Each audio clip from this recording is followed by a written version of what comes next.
attention of the House is drawn as regards observations passed by the Inquiry Committee headed by retired Justice Khandeparkar pertaining to the examination paper leak in the Goa University. The measures the government has taken to implement a long-term vision document for effective functioning of the Goa University, to draw an academic roadmap of Goa University and to effectively implement the provisions of the Goa University Act 1984 and its relevant statutes and ordinances effectively.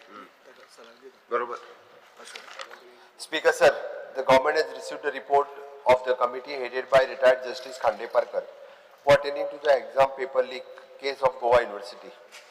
The government is examining the report and will forward the report to the Honorable Governor, Honorable Chancellor of Goa University and Executive Council of Goa University, along with the recommendation and advisory from the state government.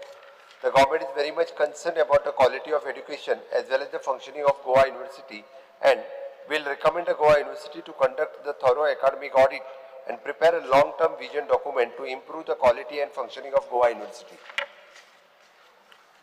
Speaker sir, या वर्षाचे scandal म्हणते गोवा युनिव्हर्सिटीने एक paper leak झालो physics डिपार्टमेंटान आनीक हे shocking आशिल्लें कित्याक भुरगे एज वेल एज फॅकल्टी वेर शॉक्ड बाय दीस. एक नवो रिक्रुटेड फॅकल्टी मेंबर ताणें कीज म्हणटा ते फॉर्ज केल्यो, assessed confidential documents from other faculty cabins to help his girlfriend. Speaker sir, the Vice Chancellor and the Dean of the School of Physical Sciences appeared to be shielding this individual. Was a professor allo.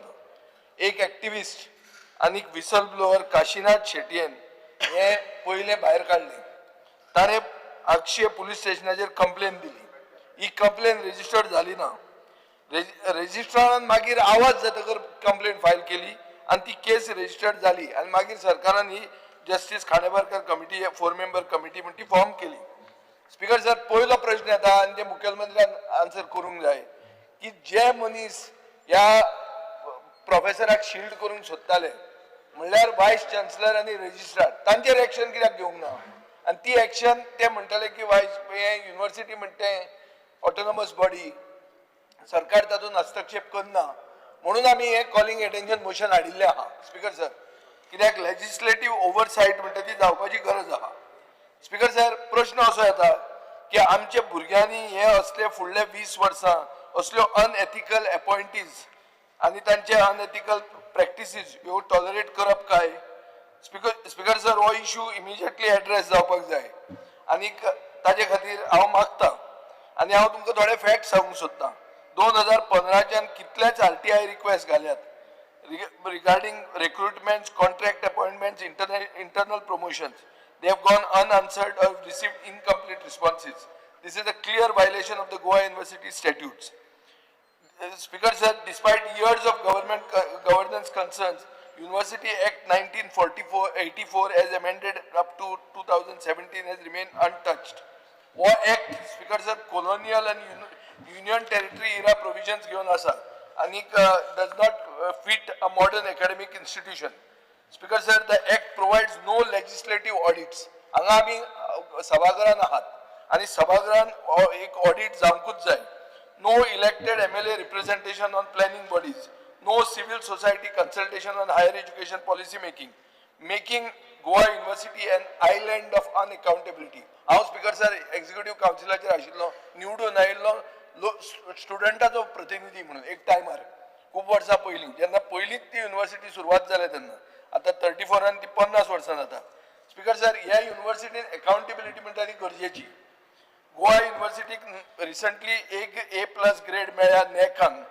ताजे खातीर I commend them, I congratulate the entire faculty for their joint effort in collecting, compiling and fulfilling the most necessary criteria of NAC.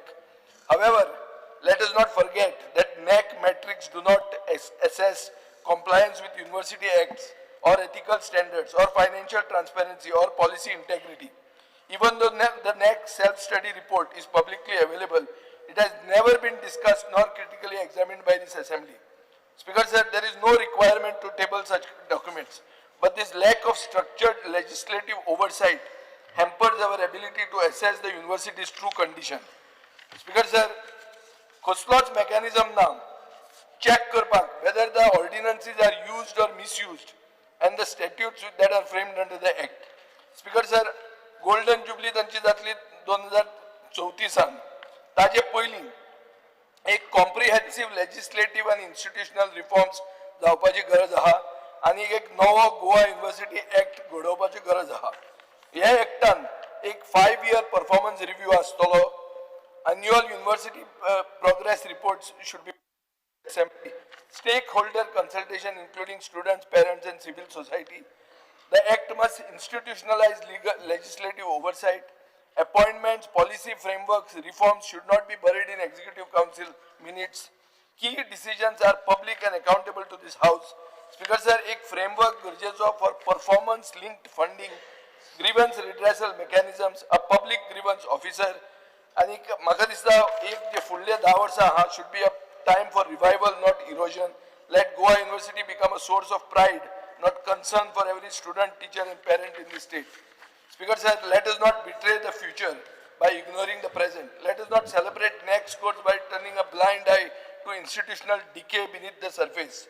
हांव मागता मुखेलमंत्र्या कडेन की एक house committee करची immediately to clear a road map for reform at the Goa University. Speaker sir, हे जर house committee करना असली कॉलिंग अटेन्शन मोशनां हाडप आनी ती डिस्कस करप म्हळ्यार पोके फार अशें जातलें. Speaker sir, I must express concern. सरकार एक सायडीन प्रायव्हेट युनिव्हर्सिटींक एनकरेज करता, नवें बिल हाडटा की कॅम्पस जायनासतना पासून चालू करचें म्हणून. हे दीस should not be at the cost of weakening the Goa University. A state-funded public university must remain the foundation of affordable, equitable and inclusive higher education in Goa. Goa University must not become a second-class institution in its own state. It must be empowered to compete with private universities, not by neglect, but by merit, vision and social commitment. Speaker sir, हांगा युनिव्हर्सिटीचो वायस chancellor आहा आणि एकदा 2 post भरपाक केले earth science डिपार्टमेंटान डोमिसायल नासतना. म्हज्या पक्षान ताका घेराव केलो, ते मागीर पोस्टपोन जाले. स्पीकर सर, हाजे पयलीं ह्याच वायस चान्सलरान आनी पयलीं जो चान्सलर आशिल्लो, पयलीं जो गव्हर्नर आशिल्लो, मनीस बरो आशिल्लो, पण ताणें 2 केरळाचे मनीस हाडून एक्झिक्युटिव्ह कावन्सिलाचेर अपॉइंट केले. तांचो स्टेचर केदो व्हडलो, एक्झिक्युटिव्ह कावन्सिलाचेर आसपाचो हो ना, हें कोणें डिस्कस केलें ना. आज तो गव्हर्नर गेलो, पूण ते उरले. हो प्रॉब्लेम स्पीकर सर. येतात ते वतात म्हणून ते दवरून सोडून वतात पळय, तेंक घेवन आमकां बसचें पडटा. स्पीकर सर, आतां ते टर्म सोंप म्हणसर उरतले. हांव तांकां धांवणाय म्हणना, पूण हांव मागता स्पीकर सर, हे जे वायस चान्सलर कोण येतात, आतां पळय नॅकाक तांकां एक्रेडिशन मेळ्ळें. गोमंतक टीव्ही म्हणटा तांचो रिपोर्टर खंय गेलो ताजे म्हऱ्यान इंटरव्यू घेवपाक. तो म्हणटा खंय तुमचे गोंयचे पेपर सगळे आपल्याचेर अगेन्स्ट उलयता, तर धांवडायले ताका. तो मिडियाक धांवडावंक शकता. So university has become an island of unaccountability. ताजे खातीर हांव मागता स्पीकर सर, हाऊस कमिटी मुखेलमंत्र्यान रिप्लाय दिल्या ती वयल्या वयर मातशी कारकून जाल्ले भशेन रिप्लाय दिल्या की आपूण चान्सलराक धाडटलो, हे धाडटलो, तें आमकां नाका. आमी हांगा लेजिस्लेटिव्ह ओवरसायट म्हणटा तें उलोवपाक बशिल्ले आहा आनी ताजे खातीर कॉलिंग अटेन्शन मूव केल्लें आहा. म्हजो डिमांड आहा की हाऊस कमिटी अपॉइंट करची आनी कोण हाऊस कमिटीन घालचे ते मागीर उलोवया. करता जाल्यार पयलीं आयकुया.